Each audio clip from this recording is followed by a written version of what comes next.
Les relations algéro-françaises connaissent un nouvel épisode de crispation.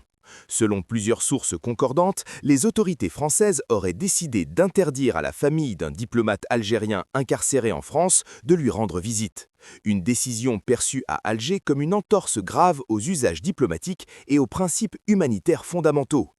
Face à cette mesure jugée discriminatoire et injustifiée, l'Algérie n'a pas tardé à réagir.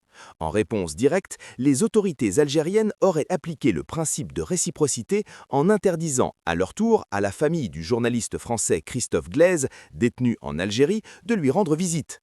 Ce choix s'inscrit dans une logique assumée par Alger, refuser toute gestion à sens unique des dossiers sensibles et rappeler que le respect des droits ne peut être sélectif.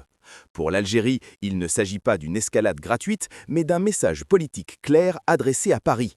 Les relations bilatérales ne peuvent se construire sur le deux poids deux mesures.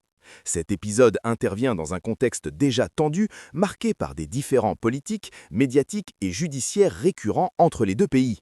Il illustre une fois de plus la fragilité du dialogue algéro-français et la difficulté à instaurer une relation apaisée fondée sur le respect mutuel et l'égalité de traitement. En appliquant strictement la réciprocité, Alger montre qu'elle n'entend plus tolérer des décisions unilatérales qu'elle considère comme hostiles. Reste à savoir si Paris choisira l'apaisement ou la poursuite d'un bras de fer diplomatique dont les conséquences pourraient dépasser le cadre de ces deux affaires individuelles.